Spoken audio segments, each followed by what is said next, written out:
Assalamualaikum warahmatullahi wabarakatuh. Selamat pagi, salam sejahtera untuk kita semua. Perkenalkan, nama saya Sri Winarni. Saya adalah seorang guru olahraga yang mendapat tugas tambahan sebagai kepala sekolah di SDN Sumber Gondo 2, Kecamatan Bumiaji, Kota Batu, Jawa Timur. Yang letaknya adalah di ujung utara atau desa terakhir Kota Batu. Karena setelah sekolah kami dan desa kami adalah hutan pinus dan letaknya di pertengahan perkebunan apel. Mohon maaf hari ini tidak bawa, insya Allah. Ibu dan Bapak, terhitung tanggal 14 Juli 2014 kami melaksanakan amanah dari Dinas Pendidikan untuk mengabdi di Desa Sumber Gondo. Kondisi awal sekolah kami seperti ini. Guru kurang disiplin, baik di jam kehadiran maupun di proses belajar mengajar. Coba Ibu bayangkan, awal saya datang jam 6.30, belum ada satu guru pun yang datang. Sama dengan siswanya juga begitu. Mereka baru datang jam 7.30. Padahal seharusnya pembelajaran kan harus mulai jam 7. Maklum, katanya sekolah pinggiran. Kemudian model, betul-betul Bapak, model pembelajarannya di sana adalah berceramah. Kemudian menulis ulang buku sumber di papan tulis. Jadi tidak ada kegiatan yang menunjukkan siswa aktif. Dan lebih parah lagi, mereka berpedoman pada LKS yang notabene dibeli dari penerbit. Parah ya Bu. Kemudian kelas kami juga banyak yang rusak. Temboknya berlubang, kemudian pintunya tidak bisa ditutup, jendelanya tidak bisa dibuka, bahkan ada yang kacanya pecah, kemudian atapnya pun juga bergelombang. Betul-betul sarana pembelajaran minim sekali di sekolah kami. Saya bingung Ibu dan Bapak. Saya kepala sekolah yang baru diangkat. Saya mulai dari mana? Apakah SDM-nya atau fisik sekolah kami? Kemudian di tengah kebingungan saya, Dinas menunjuk kami sebagai salah satu sekolah mitra ujian prioritas. Saya malah bingung. Karena apa? SDM tidak mampu, fisik minim, kemudian ditambah. Waduh, berat ini, saya merasa dihukum. Akhirnya datanglah undangan pelatihan dan workshop yang difasilitasi oleh ujian prioritas, yaitu workshop mengenai pembelajaran yang baik untuk guru kelas awal dan guru kelas tinggi. Kepala sekolah, komite, bendahara sekolah mendapat pelatihan manajemen juga mengenai budaya baca.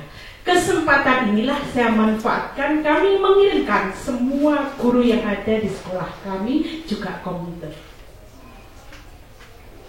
Alhamdulillah workshop sudah berjalan selama 2 bulan, tetapi tidak ada perubahan sama sekali.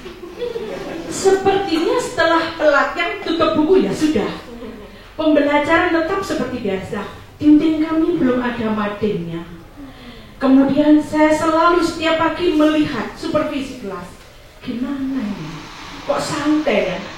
Akhirnya saya menemukan di salah satu kelas kami, yaitu di kelas 6, berkonsisten menerapkan pembelajaran aktif.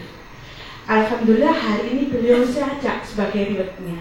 Mohon berdiri Putri Hanani, inilah guru kami. Bu Nani inilah yang kami jadikan rujukan untuk guru yang lainnya. Agar pembelajaran aktif di sekolah kami maksimal, kami membentuk KKG di sekolah. Kami modelnya moving kelas setiap bulannya. Jadi rapat di kelas 1 bergantian seperti itu untuk mengevaluasi mengenai proses belajar dan perbaikannya. agar juga sukses apa yang kami harapkan, kami menganggarkan di RKS melalui dana pos sebesar 30%. Kami ambilkan dari standar proses dan standar PPK. Begitu juga manajemen sekolah Bapak dan Ibu, kami selalu melibatkan guru, kepala sekolah, komite untuk menyusun, merencanakan, melaksanakan, mengawasi tentang program kerja sekolah kami dan menerapkannya. Sehingga akan terbangun keterbukaan untuk kita semua. Pada contoh di gambar, kami juga memasang RKAS di luar dinding sekolah, sehingga semua elemen bisa membaca. Ini adalah laporan keuangan sekolah kami. Kami juga membuat tertib administrasi, merevisi kurikulum yang lama, kemudian silabus, RPP, kemudian ada analisis dan program perbaikan pengayaan. Itu kami lakukan setiap supervisi kelas. Dan alhamdulillah di sekolah kami untuk supervisi kelas itu guru-guru kami sudah minta diawasi. Jadi mereka tidak canggung kalau beliau mengajar, saya di sampingnya sudah biasa. Melibatkan juga kami peran serta masyarakat. Karena apalah artinya kalau masyarakat tidak mendukung. Pertama, kami undang orang tua untuk mendampingi pembelajaran di kelas. Di sana terlihat di gambar. Jadi mereka melihat bagaimana anak-anaknya belajar di dalam kelas. Mungkin pas presentasi, mungkin pas bekerja kelompok dan sebagainya. Kami juga membentuk kerjasama antara guru kelas dan paguyuban kelas.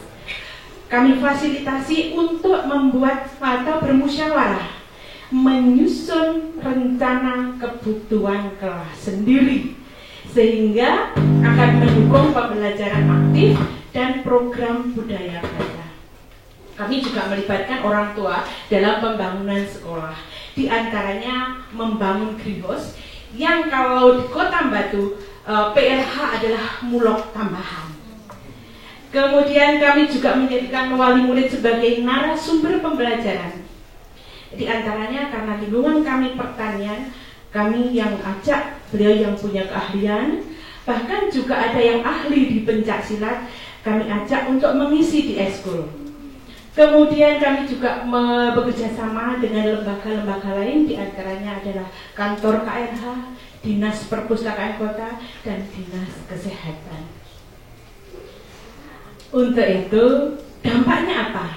Maka mohon Bapak dan Ibu berkenan untuk melihat video pembelajaran aktif di sekolah kami. Menggabungkan antara yang positif dengan negatif. 2. Merangkai fitting dengan kabel secara berurutan tanpa cabang. Ada yang ingin bertanya? Ya. Di mana saja latihan seri digunakan? Latihan seri bisa digunakan di pabrik atau perindustrian. Terima kasih Bapak dan Ibu sudah berkenan melihat video pembelajaran kami. Dampaknya yaitu guru-guru kami sudah terbiasa melaksanakan pembelajaran aktif. Jadi mereka memfasilitasi anak-anak untuk berpikir tingkat tinggi. Jadi mereka belajar, mencoba, kemudian menemukan dan menyajikan atau melakukan percobaan, kemudian menemukan dan menyelesaikan masalah yang akan menghasilkan karya yang kreatif, sehingga kemudian dipresentasikan. Budaya literasi di sekolah kami juga sudah kami lakukan dengan membaca 15 menit sebelum pembelajaran. Kemudian mereka meresume apa yang mereka baca di dalam kelas, tentu sesuai dengan tingkatan kelasnya. Kemudian hasil apa yang kami lakukan itulah anak-anak mulai senang membaca. Kalau dulu awalnya anak-anak kalau diajak ke toko minta dibelikan mainan. Sekarang anak-anak kami kalau diajak orang tua ke mall atau toko, minta buku bacaan. Kemudian anak-anak suka bekerja sama, sudah biasa. Kemudian biasa mempresentasikan. Kemudian juga mereka berani menerima pendapat orang lain dan berani menyampaikan pendapatnya sendiri. Dan itulah pendidikan karakter yang diharapkan oleh Dinas Pendidikan sehingga sudah tercapai di sekolah kami. Hasilnya pada tahun 2015 kami menjadi juara 1 cipta dan baca puisi tingkat kota. Kemudian kami menjadi juara 1 mendongeng tingkat kecamatan. Yang membanggakan kami pada UASBN yang dilaksanakan secara nasional, kami peringkat 1 yang dulunya adalah peringkat 15 tingkat kecamatan dari 26 SD. Yang terakhir ini kami menjadi sekolah rujukan baik dari kota maupun provinsi. Gambar yang di atas menunjukkan bahwa beberapa sekolah di kota kami itu dibanding ke SDN Sumberkondo 2. Awal tahun 2016, Dinas Provinsi mengirim 70 pengawas dari Provinsi Jawa Timur untuk melihat pakem di sekolah kami. Alhamdulillah kemajuan sekolah kami juga menjadi liputan media cetak juga media elektronik. Memang fasilitas sekolah kami minim, tapi ingin pembelajaran sekolah kami adalah kelas dunia. Saya berpendapat, kalau saya ingin maju, maka saya harus keluar dari zona nyaman dan titik aman. Demikian, terima kasih. Wassalamualaikum warahmatullahi wabarakatuh. Terima kasih banyak Ibu Sri, sangat-sangat menarik dan mengharukan. Aku sampai berlinang-linang ketika melihat anak-anak kecil itu, lucu sekali. Hebat Bu Sri, itu berapa bulan sampai bisa kembali keadaan seperti itu? Awalnya setelah pelatihan dari riset yang pertama, jadi yang langsung kita terapkan setelah 3 bulan kami selalu melakukan supervisi setiap kelas, setiap pagi. Kami jarang mengikuti kegiatan keluar kalau tidak sangat penting. Kemudian barusan kami mendapat pelatihan modul 2 mengenai budaya baca, karena kami adalah kohort 3 ya Pak ya. Jadi agak dipercepat. Sampai di sekolahan kami langsung menerapkan menuju literasi. Jadi kira-kira tidak sampai tahunan, pokoknya dalam kurun waktu bulanan, 6 bulanan, 9 bulanan tuh Bu ya bisa. Kalau itu saya kan belum 2 tahun. Ibu belum 2 tahun jadi kepala sekolah luar biasa, dari peringkat 15 menjadi peringkat 1. Hebat sekali luar biasa Ibu. Teman-teman, kita butuh tisu. Dan by the way, terima kasih banyak untuk rekan-rekan USD Prioritas yang sudah mempromosikan, merekomendasikan Ibu Sri dan mendatangkan dari Batu Jawa Timur. Terima kasih.